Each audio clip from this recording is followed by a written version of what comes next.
I've got one sketchbook, one art supply, one subject. I'm going to draw for 100 days. Hi everyone, if you're new here, my name is Sally and I'm a mixed media artist in Australia. And for the first time, I'm going to participate in the annual 100 Day Project.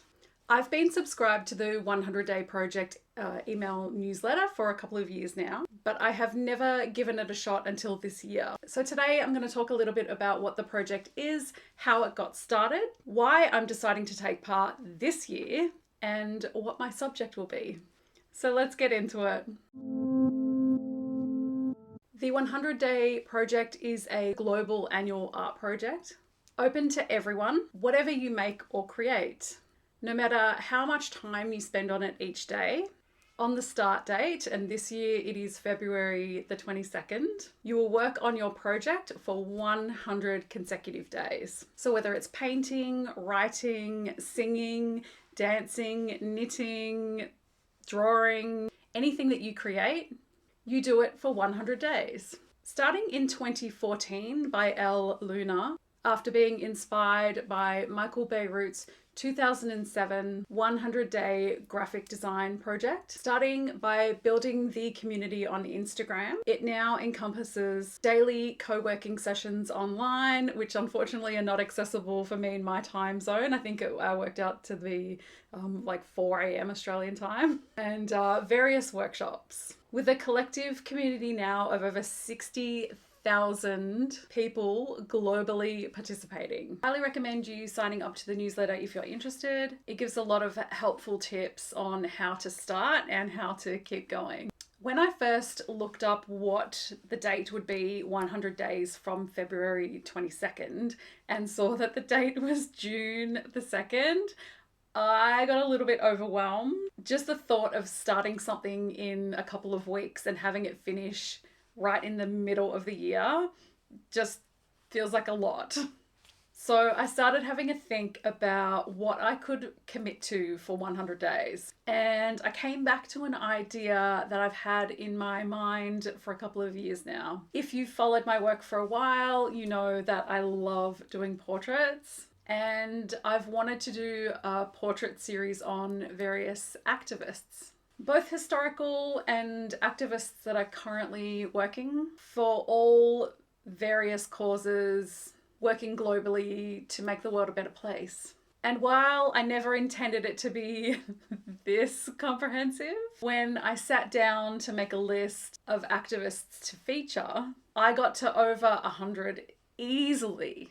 The first day that I sat down to start making a list, I came up with 121 names just off the top of my head.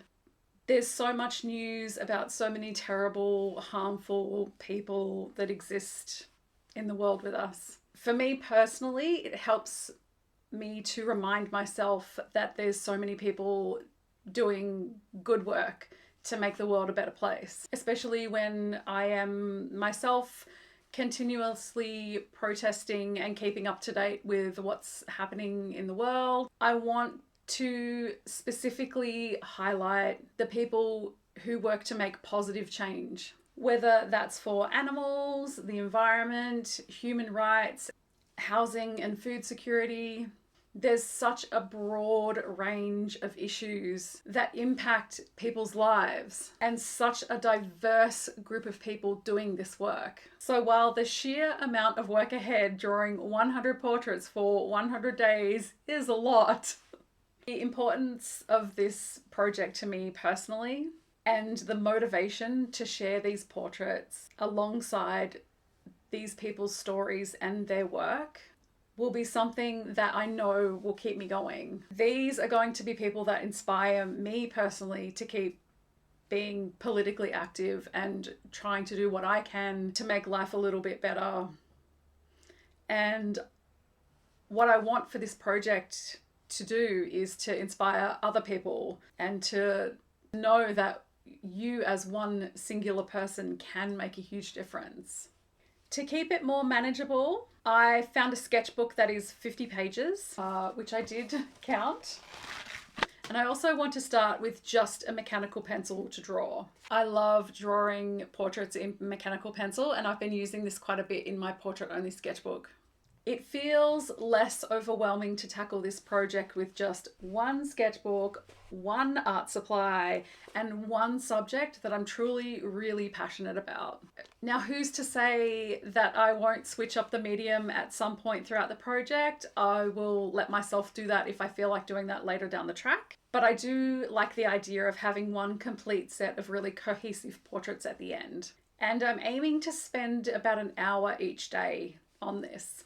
And I will publish the full set of portraits in a zine later in the year, which I'm really, really excited about. Now, while I don't use Instagram too often due to boycotting harmful tech bros, spoiler, Zuckerberg is definitely not getting a portrait in this project. I will be uploading each portrait each day to that platform. I also hope to make some videos here on YouTube throughout the 100 days with updates on where I'm at and some recaps on what I've done. And I also want to do some on live stream because we haven't done a stream in forever. Thank you so much for hanging out and listening to what I'm up to. Let me know if you're participating in the 100-day project this year. And remember that using your privilege to help people more vulnerable than yourself is pretty much the coolest thing you can do. Thank you so much for watching, and I'll see you next time. Bye.